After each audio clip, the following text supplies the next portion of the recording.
بسم الله الحمد لله والصلاة والسلام على رسول الله وعلى آله وصحبه أجمعين أشهد أن لا إله إلا الله وحده لا شريك له وأشهد أن محمدا عبده ورسوله ما بعد. السلام عليكم. My name is Yusuf. Can you say Yusuf? You say Yusuf. Yeah, very good. I wish you'd teach my wife. She keeps mispronouncing it. She calls me useless.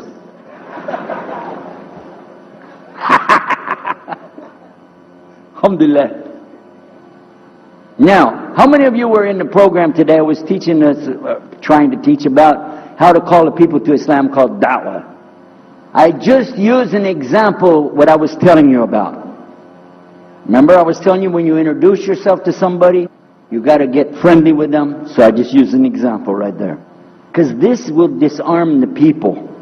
Disarm them and make them relax a little bit. Because they're coming to you with things like, how come you Muslims has to kill all the people? What kind of question is that? How come you have to beat your wives? Why does your book tell you that you're the only ones going to go to paradise? So these kind of questions, when they come to you, what are you going to do? So the first thing, as we said in the program, and I hope, by the way, if you didn't join us today, join us tomorrow. But when we're doing it, you look through the schedule. I'm not going to get into that, but just look through the schedule and join us for this whenever we're talking about the da'wah. Because part of giving da'wah is you. And if the people aren't buying it, they're not going to listen to what you got to say. So you got to soften them up a little bit. Got me? Okay, where are we? The subject tonight is the subject of priests and preachers entering Islam.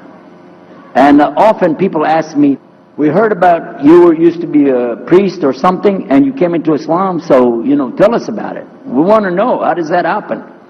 And it's not just Muslims who want to know. Non-Muslims would like to know the story too, because they feel like, you mean you didn't understand? I mean, you were a priest, you didn't understand about Jesus? Come on, man! So, it's a topic that I talk about a lot. The first thing I have to do is clarify a couple of points. I was not a priest. In the English, we use the word priest to mean somebody who is in the Catholic Church. If you're not from the Catholics, if you're from the Protestants, then you don't use that term. We usually use the term, for instance, pastor, minister, preacher, reverend, and these are some of the titles. We came up with an awful lot of them because that's the way humans are, right? Give ourselves titles. So, I was a preacher and a minister of music. But that doesn't really matter, but just if you're talking to a Christian and you say a priest, he's going to say, oh my God, how is that? And when they find out, oh, you weren't a Catholic, well, that's a lie, then you weren't a priest. So I want to clarify that. As a matter of fact, I will tell you in my own estimation, I'm probably the least of the factions within this equation. Because there were so many other people that came into Islam the same time I did. That's why it takes a little bit of time to tell the story. But they asked me to tell it tonight, so we're going to do that. But I want you to listen carefully to realize what goes through the mind of a person that's not Muslim. Okay?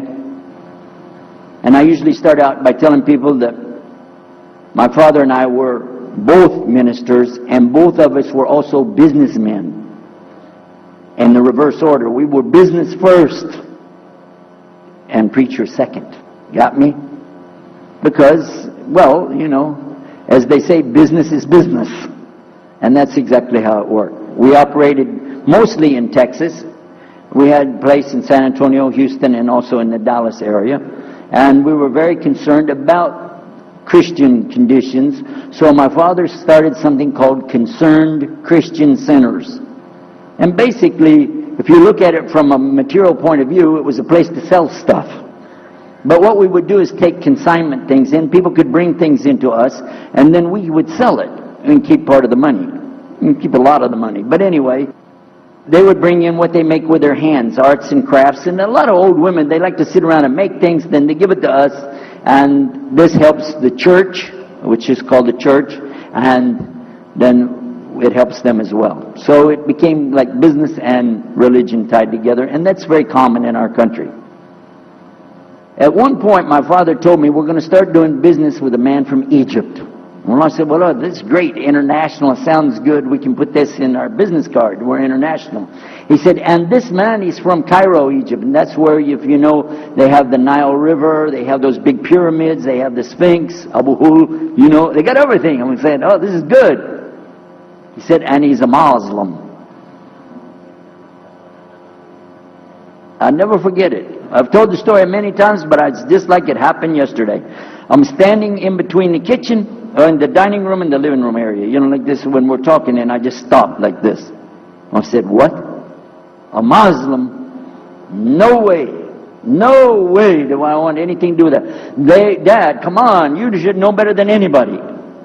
Because we were linked in with other preachers. My father supported people like Pat Robertson. You know him? Pat Robertson? And Oral Roberts. He's not very popular anymore, but he used to be real strong.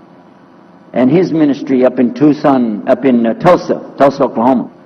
In addition to that, people like Benny Hinn. I don't know if you heard of Benny Hinn. He's coming over this way, so look out. And there's many of them. John Hagee, and the list goes on. Jerry Falwell, Jimmy Swaggart, some of the names, maybe you heard those before. We know these people. We know all about them. All about them. Okay? So at one point, here I am standing there talking to my father about a Muslim. These are the enemies of God. This is what we've been taught. These same people, I just mentioned their names, and they're preaching on the television and so on. This is what they teach. Muslims are no good. Now it just became Muslims are terrorists. But back then, you know, we didn't reach that level yet. We were still just kidnappers, hijackers, you know. They said that Muslims don't believe in God, that they're worshiping a black box in the desert, and they kiss the ground 5 times a day. Now that's what we know, man. So here's this Muslim going to do business with us. I told my dad, no way, I'm not going to do it. And he insisted. He said, I want you to meet this man. He's very nice. And I said, I don't want to meet him. I never am like this, by the way. But on this case, I said, no. That's one thing I'm going to stand firm against. We're not going to do it. He said, I want you just to meet him. I said, all right. I'll do it for you. I'm going to do it my way. I'm going to go to church. And it's going to be on Sunday. When I come out of the church, I'm going to have my Bible under my arm.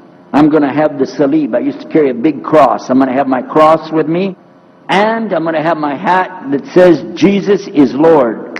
And I'm going to have my wife, born-again Christian, with me. And we are going to get this demon, devil, infidel, Muslim, and we're going to show him Jesus. Now, this is a true story, by the way. So I got up that morning on Sunday, and I was thinking, man, you know. We went to church. Strangely enough, the preacher was preaching out of the Old Testament about salvation coming at the time of David, which really puzzled me, because according to Christianity, it's coming through Jesus. And it really, that opened a door for me, but that comes up later in the story. Why was he saying there's salvation before Jesus? That's interesting. Now, when I get there to my father's store, I'm looking around, you know. I'm looking for somebody wearing, you know, a long white robe and some kind of black, you know, thing over that with a long beard. And I guess I was looking for me, wasn't I? Anyhow, when I get in there, I don't see this guy.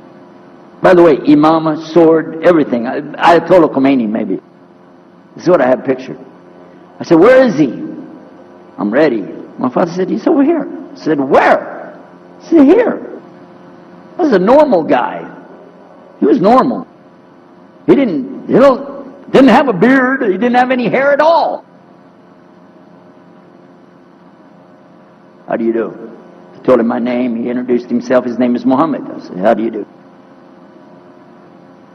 After the niceties of hello, how are you, how's everything, I said, do you believe in God? He said, yes. Oh, yeah? Sure. He said, yeah. Abraham? Yeah. What about David and Suleiman? He said, yeah. So when I meet this man, I'm impressed that he's believing these things, but I thought maybe he's just saying it. So I even asked him, what about Jesus? Because I thought maybe they're first I thought Muslims were like Hindus. That was first.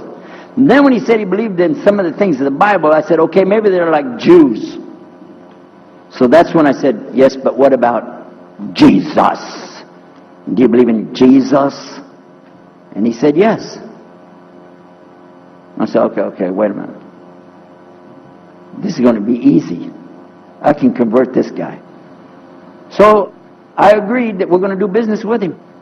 And in fact, I took him immediately out to have tea together. We sit together, drink tea, talk a little while. And I started trying to preach to him right away.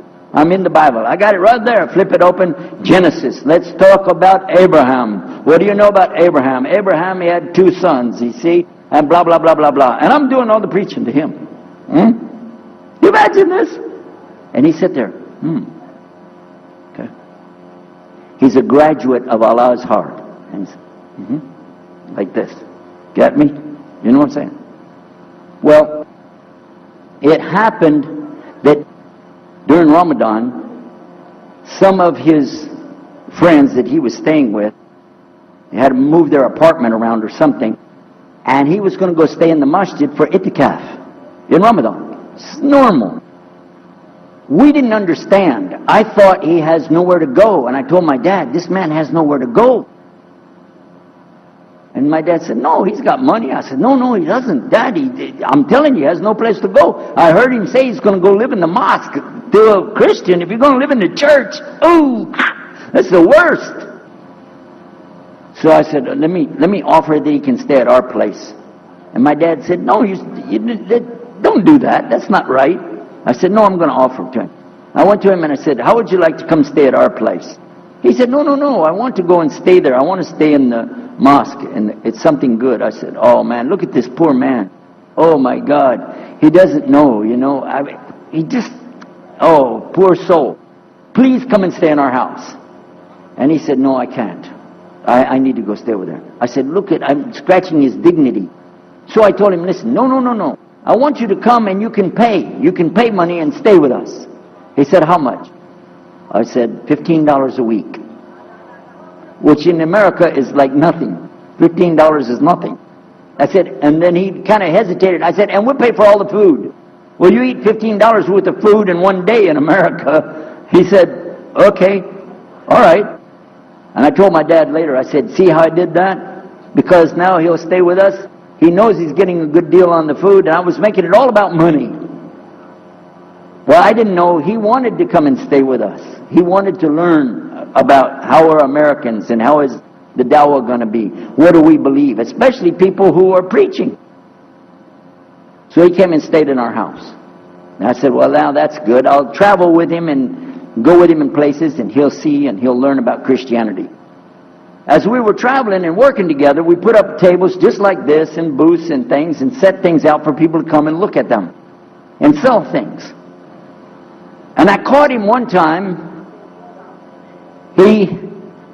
When somebody wanted to take something from the front, he took it from the back and gave it to him. And I looked at him. And the next time somebody started to take something, he took from the back and gave it to him. I said, hey, Muhammad, we take the stuff from the front because that's the old stuff. The new stuff in the back, just hold it back. You know what I'm saying? This is dated material. Get rid of the junk first. He said, no, I can't. In my religion, we can't sell something unless we give the people the best. I said, got me on that one.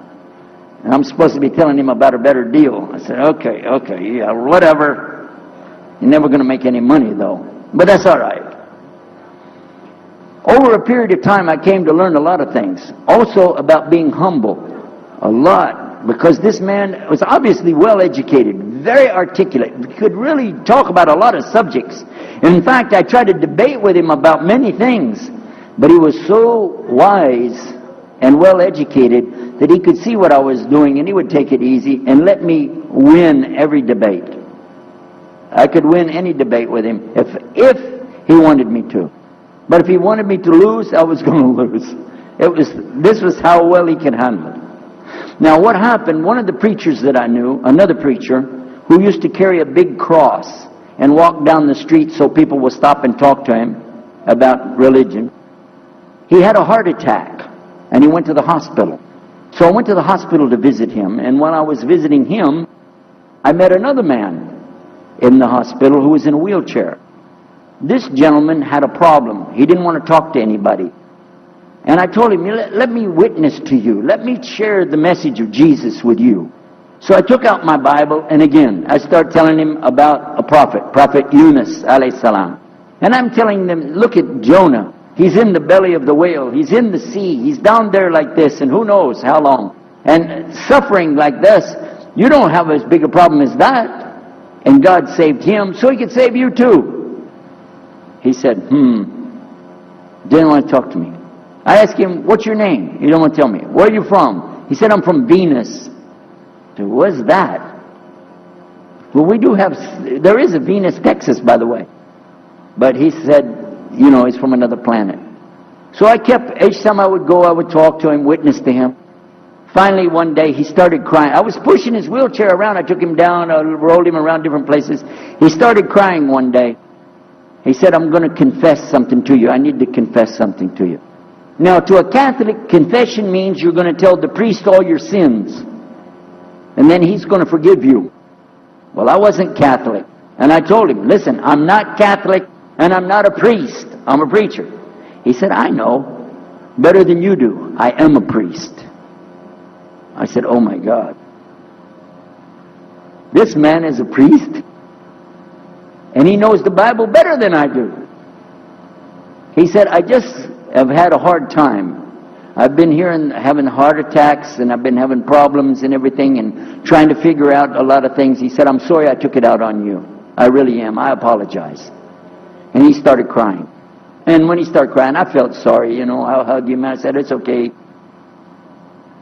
One day I went to the hospital and my friend was gone. So I started visiting with the priest. And that happened one time I went to visit him at the hospital and he was gone. And I asked him, where did he go? They said he went home. I said, home? He's a missionary priest from South America. How did he go home? She said, I don't know, he's not here. I'm sure his family. I said, he has no family. I know him personally. He has no family. Where did he go? She said, I don't know. We're not responsible for them. I said, well, let me see where he went. You got it in your file? She said, I can't do that. Those are locked up. Nobody can look in the file. And I got in the lady's face and I said, listen to me. This man could die in the street right now, and it's going to be your fault. And you're going to get sued because I'm going to sue you for him. She said, okay, his folder's over there, but I'm not going to watch. I went over and I looked for it, got the address where he went. Sure enough, he was in a place where they put people that have no place to go, a shelter. So I went to the shelter and I found him. He was still on crutches. He saw me, he started crying again. He said, please get me out of here, get me out of here. I said, okay, come live at my house. Now, I told you the story so you can see something. Now look, I have 2 visitors in my house. One is a Catholic priest, the other is a Muslim. And I'm thinking I can get the Catholic priest and convert him to be a Protestant. At the same time, I'm going to catch the Muslim and bring him over to Christianity. High aspirations. But it didn't work. Some strange things began to happen. We would sit around the table at night to discuss what is the Bible and what's the salvation. My father has a Bible. It's called King James Version of the Bible. Most of you probably heard about it, especially any students of Ahmadiyya or Zakir Naik, you've heard about King James Version of the Bible. But I work out of a different one that I've had since 1953. It's called the Revised Standard Version. And it says in it, King James Version has grave mistakes, grave errors, defects in it. It's what it says. So I began to preach out of mine, which doesn't match. And my father said, no, it's this way. I said, no, it's this way. Now my wife comes up with her Bible from Jimmy Swaggart. It's called The Good News for Modern Man. Okay?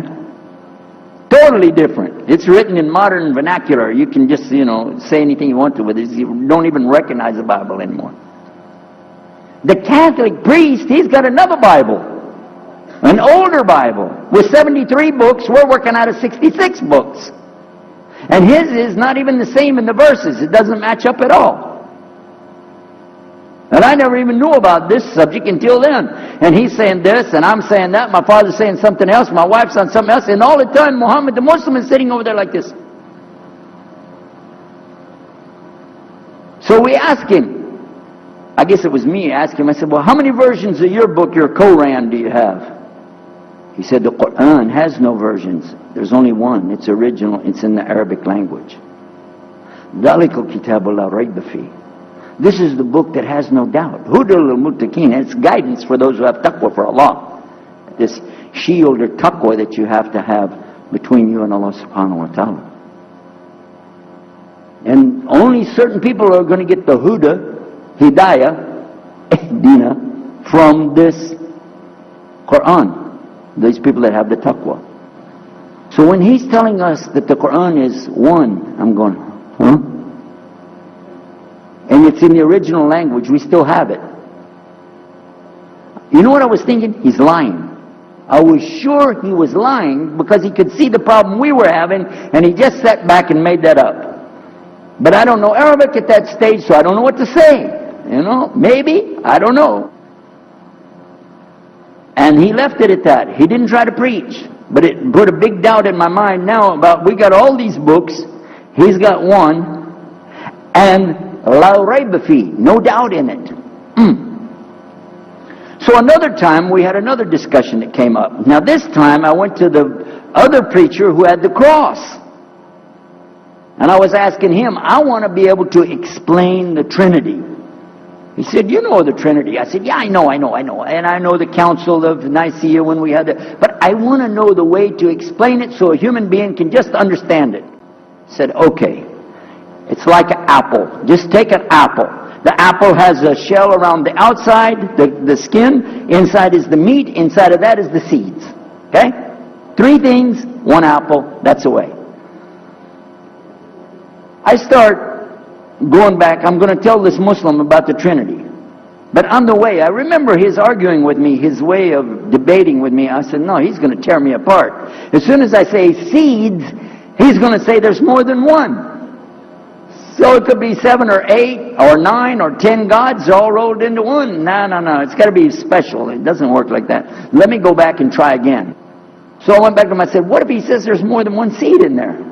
He said, okay. I said, and besides, it could have a worm running through it. Then that would make it go up another notch. What can I do about that? He said, okay, forget the apple. I said, okay. It's like the babe, the egg. Use the egg. The egg has a shell. Inside of the egg is the white. Inside of the white is the yellow. 3, 1 egg. That's it. That's good to go. Now I start going home again, and it hit me. Wait a minute. The egg could have a double yolk. God becomes 4, just like that. Plus, it could be rotten. I'm not going to ask him again. So at the market one day, I saw a man, and I was talking to him because I was listening to some things that Muhammad had told us about the belief in Islam, Allah is one. And so I was telling this guy, you know, I got some doubts about the Trinity. He said, you a preacher, you have doubts? I said, yeah, it doesn't make any sense. It doesn't make any sense. How could 3 be 1? He said, okay, look. You see me? I'm one man. I said, yeah. See my wife? Yeah. It's one person. Yeah. See my son? Yeah. 3. 1. One family. It's the family of God. Use that. I said, there you go. The family of God. You don't get very far on that one, and you realize right away they could have another kid just like that. But worse, they could get a divorce. You want a God that can get a divorce? Huh? In Texas, if you get a divorce, your wife gets the cars, house, your retirement check, your 501, your Keogh plan. She's going to get your computer and even your email. You got nothing left. And I don't want a God that can have a worm in it. I don't want a God that can be rotten, and I don't want a God that can get a divorce. I want to explain this Trinity the right way. Sure enough, the subject came up, Trinity. There we are. Now here's the priest trying to talk about the Trinity is like an apple. I'm going, you don't go there. And then he's an egg. Don't worry about it. The family of God, forget about it. I know what's going to happen. So we ask Muhammad, we say, okay, what do you say about God? What do you think he said? أعوذ بالله من الشيطان الرجيم بسم الله الرحمن الرحيم قل هو الله أحد الله الصمد لم يلد ولم يولد ولم يكن له كفوا أحد. And he explained it something like this. Say he is Allah, the unique, not like anything else. He's eternally sought after by his whole creation, but he doesn't need the creation. He's not the father of anything, he's not the son of anything, he's not like anything, and he is unique. Ahad. Boy, that's exactly what I already think, but I can't admit that. That sounds too easy. But plus in the Quran, Allah subhanahu wa ta'ala tells us to tell the Christians, don't say three. Here's a little point. I'm going to go out of the story for a minute to show you something. Nowhere in the Old Testament, the Torah, or the Zabur, the Psalms, or the Injil, which is the New Testament, nowhere in the Bible do you find the word Trinity. Not once. Not once is the word Trinity. But it's in the Quran. We have it in the Quran. It says, Thalath, tell them not to say Trinity. Oh! But they don't have it, and Allah said, don't say it. Guess what else? The word Bible is not in the Bible. Bible is from Greek, it means biblios or book. Book. But it's in the Quran many times. Is it? Kitab. Book. Ahl Kitab. People of the book. So we found in the Bible a shortage. They're talking about it, but the Quran is explaining it. I found actually in the Quran, I can explain the Bible much better because it gives me the things I didn't know how to explain. So then in my mind, look what I did. I started realizing what he was saying was true, but I never admitted it. Instead, I was taking this and mixing it. And when I would go give my next talk, I would say, so and so and so, and I would use what I learned from the Quran to explain what's in the Bible. Some of the people liked it, but some of them didn't. Because when I began to talk about salvation being based on what? And the Bible tells you in there, there's no Savior except God. It says it real clear. Jesus is not your Savior, God is. When I found that, I said, okay, let me try another way to explain that. Each thing as I would learn it, I'm trying to change how I'm presenting the thing. It still doesn't dawn on me, I need to do something. But I could see for sure God is only one, and that, so I totally forget the Trinity thing. My dad never did believe it anyway, so he had no problem with it. Now we come to some new thing. The priest asks the Muslim, can I go to your church with you? The mosque. He said, sure, come on. Well, he went, and they came back. So he took the priest aside, come here. What do they do? What do they do in there? Tell us, what did he do? Do they like kill some animals, or what do they do in there? He said, no, they just stand there like this, and they pray, and they leave. I said, what? They pray and leave?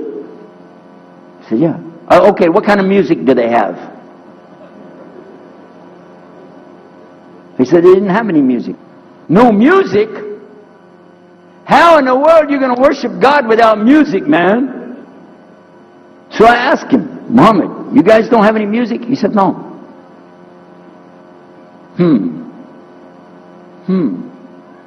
Now, I'm in the piano and organ business. I said, how many mosques are there in the world? He said, millions and millions and millions of them. And I said, none of them have a piano. He said, no. Any of them have an organ? He said, no. Oh, man, I can get rich. Just introduce some music to these guys, put it in there, bound to be. I said, do the Arabs have any music? He said, oh, Arabs have music. I said, boy, I got it figured out, boy. I can see my next $1 million coming right straight up at me, So then the priest asked again another time, he wanted to go back to the masjid again. He went, this is middle of July, 1991. he went to the masjid with him again. And by the way, this masjid, Sheikh Mohammed Jabali knows it very well, is on Medina Drive in Arlington, Texas. And that's where they were going to, because we were living in Midlothian, just south of Oak Cliff and south of Dallas. So they didn't come back. All night we're waiting. What happened? Very late they came back. And when he came in, I looked. There's Muhammad. I recognize him. Who's the guy with him, though? He's wearing a white jalabiyah, white dress like this. Has a white pillbox cap on his head. And I looked at him and I said, Pete. His name was Father Peter Jacobs, but we're not, Catholic, so I don't have to call him Father. I said, Pete, did you become a Muslim? He said, Ashhadu an la ilaha illallah, Ashhadu Muhammad Rasulullah. I said, oh my God. Now I used to have cameras like these cameras right here, because we had a television show called Estes Music Jamboree. So I got one of our cameras out, opened it up, set it all up on the tripod, and I was going to interview him and ask him, well, you went to Islam, what happened? While I was talking to him, though, he fell asleep. So it was still in my mind, and I was thinking, what am I going to do? This is too amazing. Now here I'm preaching to the people, and I'm trying to change what I'm saying, and here's a priest just became a Muslim. My father's saying it's a good deal, it sounds all right to him, and I don't know what to do. So I decided, I'll make mashura. I talked to my wife. We have an apartment upstairs. We were in our apartment up there, and I'm telling her, a priest became a Muslim today. What is that? And can you imagine what they were saying about the Quran and saying about this and so and so? All of a sudden she said, I want to get a divorce. Oh, whoa. It's not the subject, but what happened? She said, no, all this talking about religion and talking about Islam, and so I can see. I said, oh, no. No problem here. No problem. I said, you thought no, I was just observing somebody else. No, I'm not interested. Trust me. I don't want to be with those Muslims. Last thing I want to do is be with a Muslim. No way. Just put your mind at ease. She said, I need a divorce. I said, where are we going with this again? What's the problem with that? What happened? She said, a Muslim can't be married to a Christian. I said, what? No, wait a minute. Hold on. I don't look at me. I'm telling you, I swear I don't want to be a Muslim. Okay? And even if I did, don't you remember what he said? A Muslim man could be married to a Christian woman. It's not a problem. But I'm not saying I want to. I'm just saying it's not a problem. She said, that is the problem. A Muslim woman can't be married to a Christian man. I want to be a Muslim, so I need a divorce. I'll never forget, I was sitting right on the edge of the bed, just sitting there, and I almost fell over. I said, at last, I can tell the truth. I can say it. I didn't realize that she liked the idea. I was afraid. I said, okay, the good news is, I too want to be a Muslim. You know what she said? I don't believe you. I said, no, really. I was just saying that because, but for sure, just so you know, I want to be a Muslim. I've been thinking about it. I want to be a Muslim. We're both going to be Muslim. Alhamdulillah, it's going to be great. Right? You know what she said? I don't believe you because you're either lying right now or you were lying 5 minutes ago when you said you didn't want to be a Muslim. And either way, I don't want to be married to a liar. So get out. So I started leaving. I'm walking down the stairs of the apartment. I'm down to my father's part. I said, wait a minute. Where am I going to go? This is my father's house. I just got thrown off of my own property. What happened here? So I went to get to Muhammad and I woke him up. I said, come, you and me, we got to talk. Come with me. And we went outside the house and we walked those country roads in Midlothian, Texas until the time for the dawn, the sun to come up at dawn. And all that time I talked to him about what's it like to be a Muslim, how do you have to believe, what do you have to do. Let me hear all of it now. And no more playing a game. I'm not debating, I just want to know. Just tell me. Just tell me what's Islam. I need to know what I need to do. And he told me everything and I realized this is it. I got to make a decision. This is a big deal though. And he told me, okay, this is up to you. You have to go make a choice for yourself. I can't help you. I said, oh my God. So when he was praying Fajr, I decided, I've been watching this man praying this direction with his head on the ground. It's so beautiful to see a man humble himself, put his head on the ground to the Rabbil Alameen. I said, oh my God, let me try that. So I sneaked off somewhere where nobody could see me, illallah. And then I found a place, a board there, you know, and I bowed down on the ground and I put my head down on the ground on that board there.